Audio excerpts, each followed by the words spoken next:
Bag bro, वो यह कहने पर अड़े हुए हैं कि मेरे बैंक अकाउंट में 8 लाख रुपए चोरी का पैसा है, विजय ने कहा। क्या? चोरी का पैसा? धिक्कार है। क्या ये दोनों पुलिस ऑफिसर्स अंधे हैं? वो क्या ट्रांजैक्शन रिकॉर्ड का पता नहीं लगा सकते हैं? ठीक है, मैं समझ गया, वो तुम्हें फंसा रहे हैं।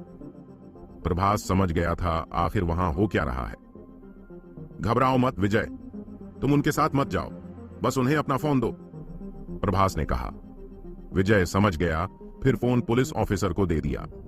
अधेड़ उम्र के पुलिस ऑफिसर ने हैरान होते हुए अपनी भौहें हिला दी, लेकिन फिर भी विजय से फोन ले लिया। हेलो, कौन? दूसरी तरफ से प्रभास ने पूछा। तुम जो कोई भी हो, मैं तुम्हें बता दूं, यह एक गंभीर अपराध का मामला है। मैं उसे पूछताछ के लिए पुलिस स्टेशन ले जा रहा हूं, पुलिस ऑफिसर ने फोन पर अपनी धौंस जमाते हुए लगभग चिल्लाकर कहा। मैं प्रभास थापा बोल रहा हूं। क्या तुम नहीं जानते कि प्रभास थापा कौन है? तुम कौन हो? मुझे अपना नाम बताओ, प्रभास ने फोन पर उस पुलिस ऑफिसर को फटकारते हुए पूछा। अधेड़ उम्र का पुलिस ऑफिसर उलझन में था। प्रभास थापा, नाम पहचाना सा लग रहा था। आप कौन से प्रभास थापा है? डैम इट, पूरे नूह जिले में कितने प्रभास थापा हैं जिनके पास खरबों की प्रॉपर्टी है? कभी ऐसे प्रभास थापा के बारे में सुना है? अधेड़ उम्र का पुलिस ऑफिसर कांप उठा और पसीने से भीग गया। प्रभास थापा खरबों की प्रॉपर्टी का मालिक, उसे कैसे पता नहीं होता कि वह कौन है? वो पूरे नूह जिले के सबसे अमीर लोगों में से एक था। अगर वह पुलिस ऑफिसर ड्यूटी पर होता और वास्तव में कोई सीरियस क्राइम होता तो उसे कोई नहीं धमका सकता था, लेकिन वो तो ऑफ ड्यूटी इस लड़के को डराने आया था और उसका नाम पूरे गांव में खराब करना चाहता था। प्रभास का नाम सुनते ही उसका चेहरा पीला पड़ गया था और उसका दिल लगभग धड़कना बंद हो गया था। डम्मिट, देश के टॉप बिजनेसमैन के साथ इस गरीब लड़के का क्या संबंध है? मुझे लगा कि वो बस फोन कर टाइम पास कर रहा है। अगर प्रभास जी ने कमिश्नर को फोन कर दिया तो मेरी जॉब खतरे में पड़ जाएगी। उसने अपना थूक निगला और माथे से ठंडा पसीना पूछने के लिए अपना दूसरा हाथ उठाया। आप सच में मिस्टर प्रभास थापा हैं? मुझे माफ कर दो मिस्टर थापा, यह बस एक गलतफहमी थी, उसने कांपती हुई आवाज में कहा। गलतफहमी? क्या तुम मुझे पागल समझ रहे हो? तुम बस वहां रुको, मैं आ रहा हूं, भागने के बारे में सोचना भी मत। प्रभास ने बोलना बंद किया और फोन काट दिया। अधेड़ उम्र के पुलिस ऑफिसर का चेहरा पीला पड़ गया और फोन पकड़े उसका हाथ कांपने लगा था। वो अपने दिल में तनवीर को कोसने लगा, जो उसके कहने पर यहां आया था। तनवीर बेवकूफ लड़के, तुमने मुझसे कहा था कि यह लड़का बस एक गरीब फटीचर है जिसे धमकाकर साथ ले जाने में मुझे कोई परेशानी नहीं होगी, लेकिन इसकी तो टॉप बिजनेसमैन प्रभास थापा के साथ अच्छी जान पहचान है। फिर यह एक आसान टारगेट कैसे हुआ? अगर वो यहां आ गया तो मेरी सारी पोल खुल जाएगी और मेरी जॉब भी खतरे में पड़ जाएगी। तनवीर के अंकल को अब ऐसा महसूस हो रहा था जैसे उसने खुद ही कुल्हाड़ी पर पैर मार लिया हो। उसके पीछे खड़ा यंग पुलिस ऑफिसर भी चिंतित दिख रहा था। वो समझ गया कि कुछ तो गड़बड़ है, जो रोहन जी के डर से पसीने छूट रहे थे। छोटे भाई, भाई विजय, रोहन मिश्रा ने जबरदस्ती मुस्कुराते हुए कहा और विजय को उसका फोन दे दिया। कौन है तुम्हारा भाई? विजय का चेहरा ठंडा था। तनवीर का अंकल रोहन मिश्रा बस खिसियाकर मुस्कुराने के अलावा कुछ नहीं कर सका। उसका चेहरा डर से पीला पड़ता जा रहा था। क्या आपसे मिस्टर प्रभास ने नहीं कहा कि आप उनका यहीं पर इंतजार करना, इसलिए बस उनके आने का इंतजार करो, विजय ने ठंडे स्वर में कहा। फिर वो शांति से अपनी 3 व्हीलर बाइक पर बैठ इंतजार करने लगा। गांव वालों को कुछ समझ नहीं आ रहा था। यह कैसा नाटक था? क्या वो पहले विजय को गिरफ्तार करने की कोशिश नहीं कर रहा था? लेकिन अब पता नहीं उसे क्या हो गया। उस पुलिस ऑफिसर को देख लग रहा था जैसे वो विजय से डर रहा हो। अरे, क्या तुम पुलिस अधिकारी नहीं हो? अगर उसने कोई अपराध किया है तो आप उसे गिरफ्तार क्यों नहीं कर रहे हैं?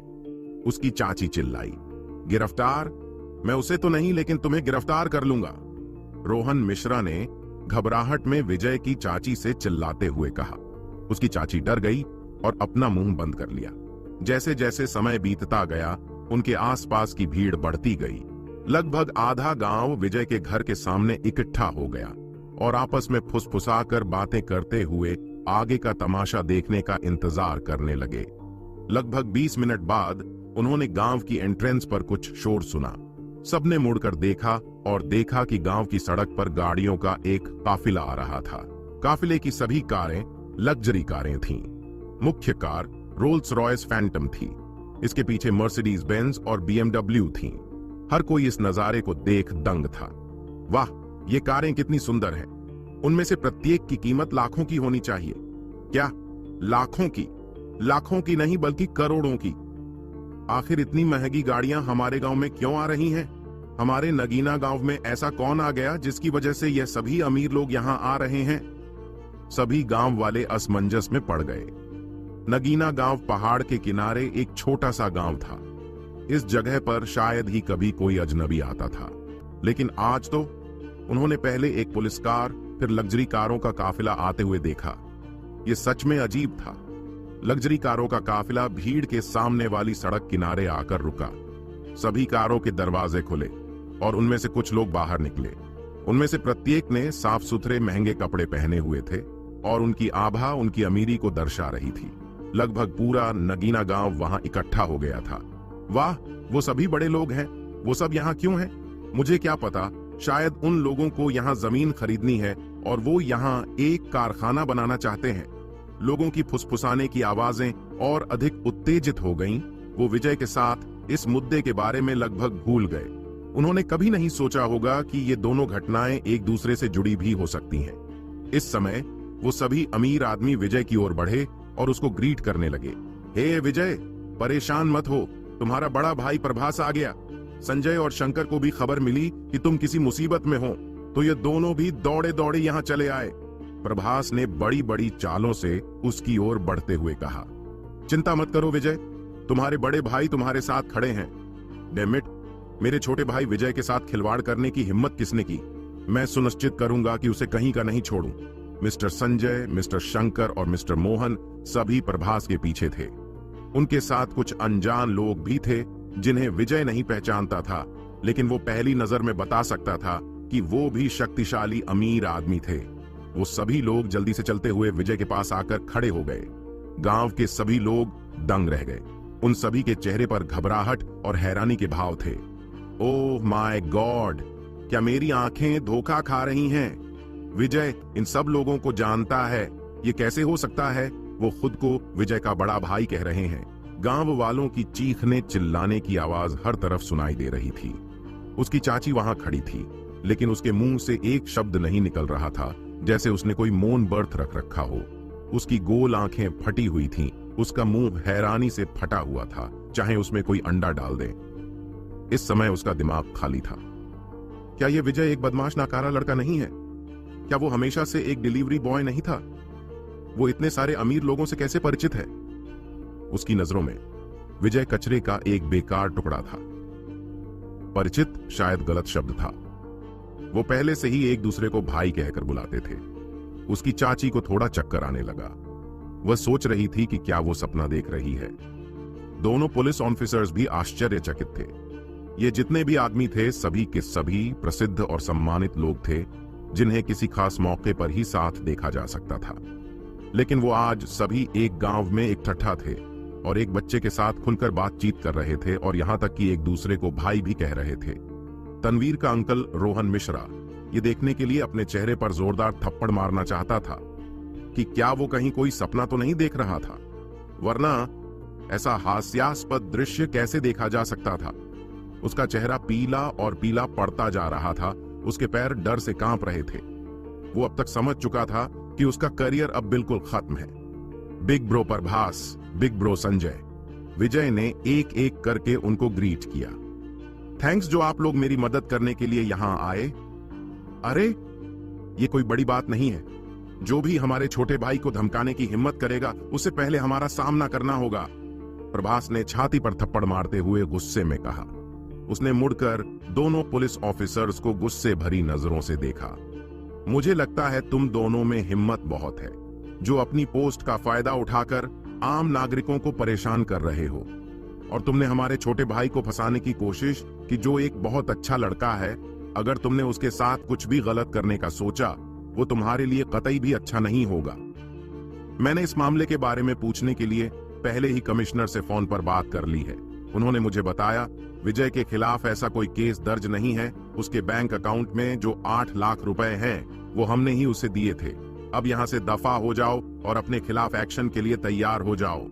दोनों पुलिस ऑफिसर्स रिस्पेक्टफुली झुक गए और आहें भरने लगे। वो बहुत जोर से सांस लेने की हिम्मत भी नहीं कर पा रहे थे। प्रभास का बोलना समाप्त होने के बाद रोहन मिश्रा का फोन बजने लगा। कॉल नोटिफिकेशन पर नाम देखकर उसका चेहरा दूध की तरह सफेद हो गया। उसने फोन उठाया और दूसरी तरफ से कमिश्नर के चिल्लाने की आवाज सुनी। रोहन, तुम पागल हो गए हो क्या? जल्दी से यहां वापस आओ, तुम्हारी वजह से मेरी नौकरी भी खतरे में है। ओके ओके सर, रोहन ने जल्दबाजी में सिर हिलाते हुए कहा और अपने माथे से पसीना पूछने लगा।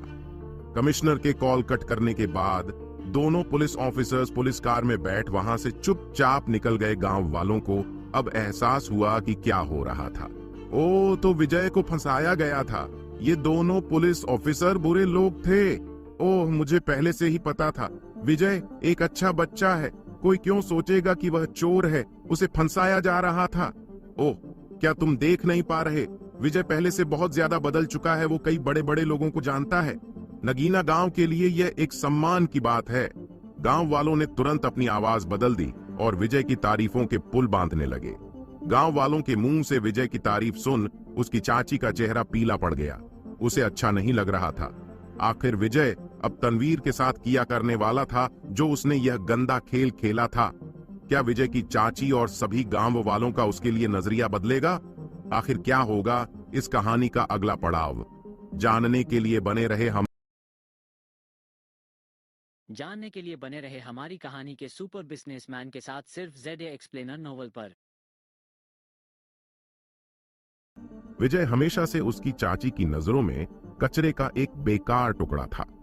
वो यह स्वीकार नहीं कर सकी कि वह अचानक इतना लोकप्रिय बन गया था। अब सब ठीक है विजय, वैसे क्या हुआ?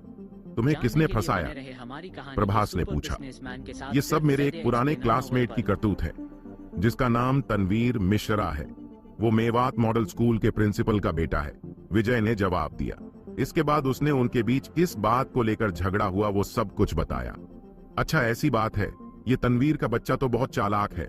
उसने अपने पिताजी के स्कूल प्रिंसिपल होने का फुल फायदा उठाया है, मिस्टर मोहन ने गुस्से में कहा। मिस्टर शंकर ने आखिरकार बात की। मैं मेवात मॉडल स्कूल को पहचानता हूं क्योंकि मैं वहां का एक्स स्टूडेंट था, लेकिन प्रेजेंट प्रिंसिपल मिश्रा जी को मैं नहीं जानता, इसलिए हम इतने क्लोज भी नहीं हैं।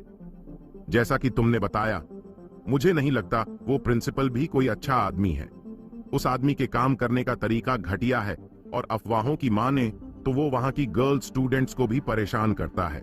वो एक बेकार आदमी है जिसका चेहरा मनुष्य जैसा है लेकिन दिल जानवर जैसा है। हालांकि किसी ने उसके खिलाफ कोई कंप्लेंट करने की हिम्मत नहीं की। शायद यही कारण है कि वो आज भी प्रिंसिपल है। अब जब उसके बेटे ने मेरे भाई के साथ पंगा लेने की हिम्मत की तो ये उसने बहुत बड़ी गलती कर दी। अब मैं उसके साथ कुछ ऐसा करूंगा जो उसने कभी नहीं सोचा होगा। सबसे पहले उसे प्रिंसिपल पोस्ट से रिजाइन देना होगा। यह सही तरीका है शंकर। मैं इस तरह के पाखंडी को कभी बर्दाश्त नहीं कर सकता जो अपने फायदे के लिए अपनी पोस्ट का गलत इस्तेमाल करता है। मैं भी इसमें तुम्हारी मदद करूंगा, प्रभास ने कहा।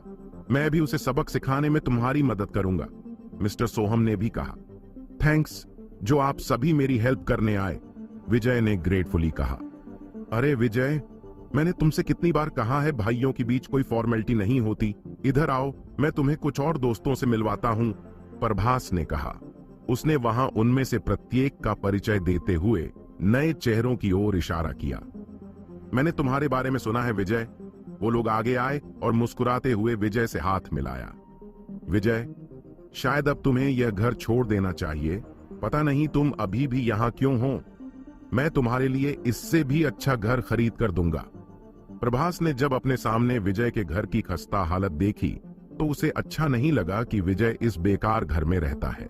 हाँ विजय, तुम्हारे बड़े भाइयों के होते हुए हम तुम्हें इस तरह की दयनीय परिस्थितियों में नहीं देख सकते, मिस्टर मोहन ने प्रभास की हां में हां मिलाते हुए कहा। इट्स फाइन, मुझे यहां रहने की आदत है। मुझे यहां से कहीं जाने की जरूरत नहीं। मुझे लगता है कि मामला अब सुलझ गया है। चलो चलते हैं, विजय ने कहा। ठीक है, चलो। तुम मेरी कार में बैठकर चल सकते हो, मिस्टर मोहन ने विजय से कहा। ओह, हेलो मोहन, तुम गलत समझ रहे हो। विजय मेरे साथ मेरी कार में चलेगा। प्रभास चिल्लाया। नहीं, तुम सब गलत समझ रहे हो। विजय मेरी कार में चलेगा, मिस्टर शंकर ने भी कहा।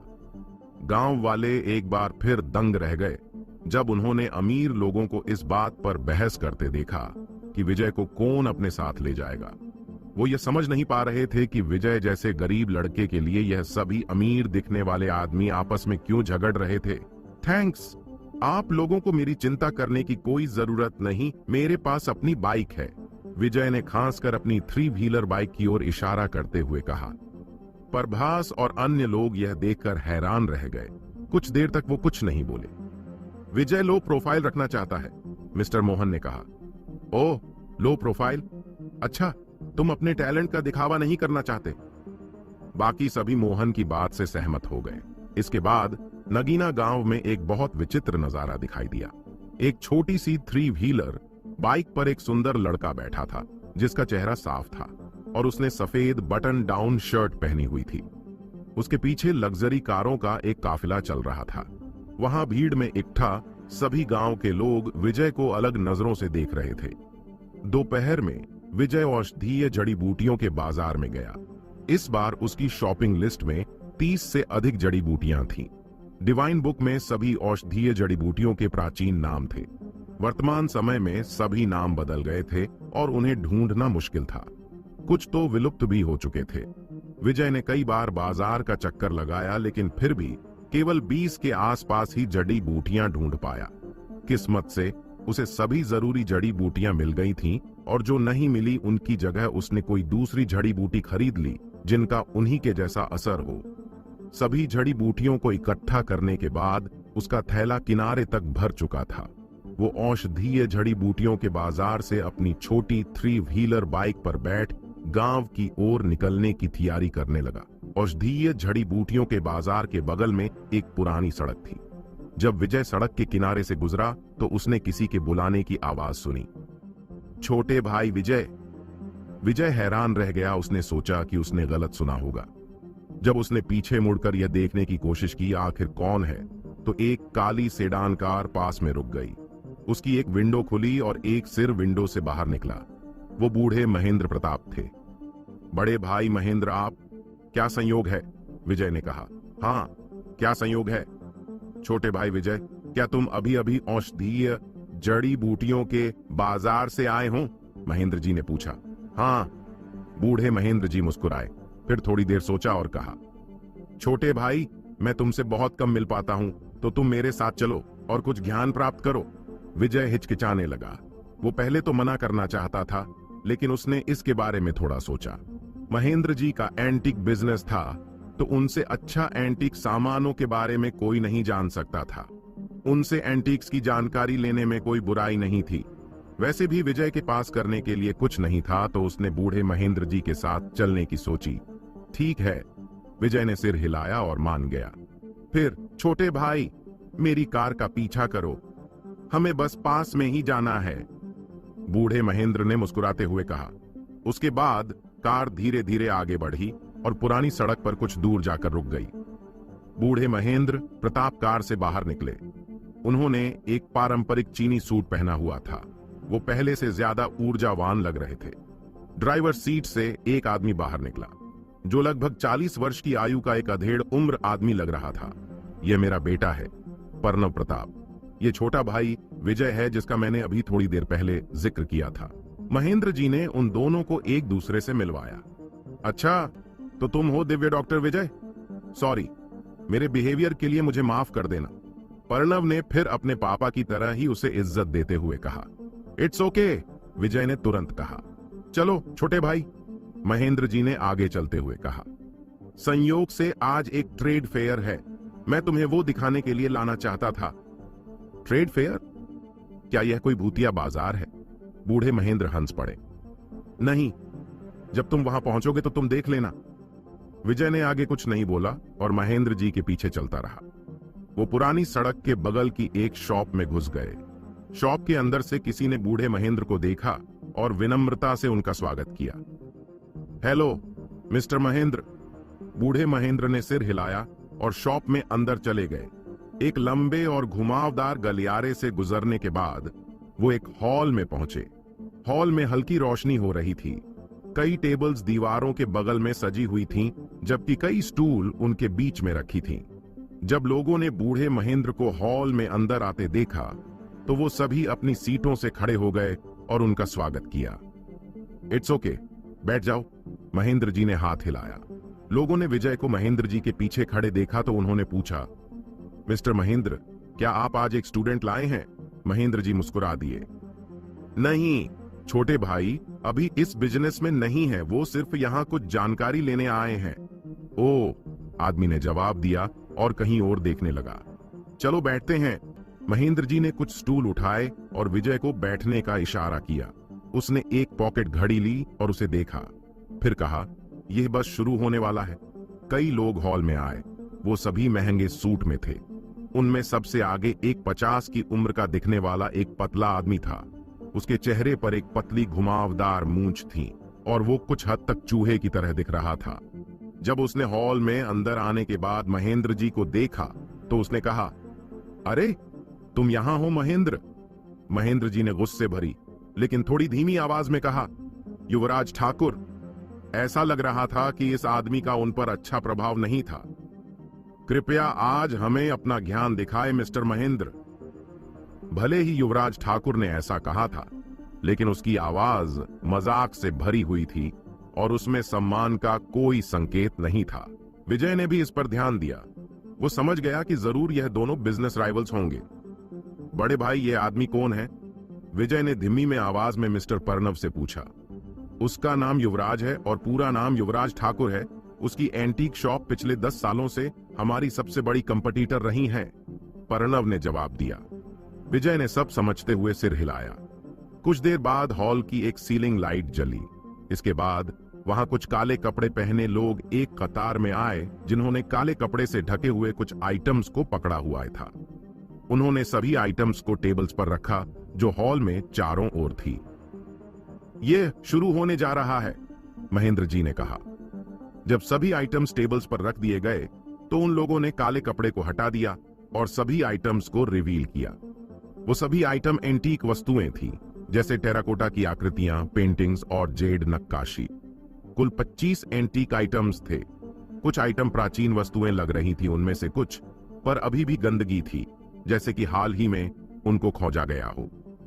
इन सभी वस्तुओं को डर्ट स्किमर्स द्वारा इकट्ठा किया जाता है और वो इन्हें यहाँ विशेष रूप से एंटीक दुकानों के मालिकों के लिए नीलामी के लिए रखते हैं। ये सभी लोग इस सड़क पर एंटीक आइटम्स की प्रमुख दुकानों के मालिक हैं, प्रणव ने धीमी आवाज में विजय को बताया। विजय उलझन में था। डर्ट स्किमर्स से आपका क्या मतलब है? विजय ने अपनी आवाज धीमी नहीं की और सभी ने इसे सुना। सभी एंटीक दुकानों के मालिकों को पता था कि विजय इस बिजनेस में नहीं था, इसलिए उन्हें नहीं लगा कि उसका मजाक उड़ाना चाहिए। जहां तक युवराज ठाकुर की बात थी, उसने विजय को एक आंख मारी और हंसने लगा। यहां एक बेवकूफ बच्चा क्यों है? महेंद्र, मैं तो कहता हूं तुम्हें इसको अभी बहुत कुछ सिखाना चाहिए।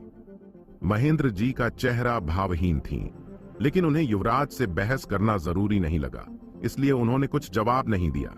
इसके बाद वो एक साइड चले गए और एक मिट्टी के बर्तन की जांच करने लगे। डर्ट स्किमर वो लोग हैं जो प्राचीन वस्तुओं की दुकान नहीं चलाते हैं, लेकिन स्थानीय लोगों से सामान लेने के लिए गांवों में जाते हैं, प्रणव ने कहा। उनमें से कुछ तो अपने सामान कब्र लूटने वालों से भी खरीदते हैं। क्या विजय भी कोई एंटीक आइटम खरीदेंगे या फिर वो ऐसे ही बैठकर यहाँ जानकारी प्राप्त करेगा? आखिर क्या होगा? इस ट्रेड फेयर हॉल में जानने के लिए बने रहे हमारी कहानी सुपर बिजनेसमैन के साथ।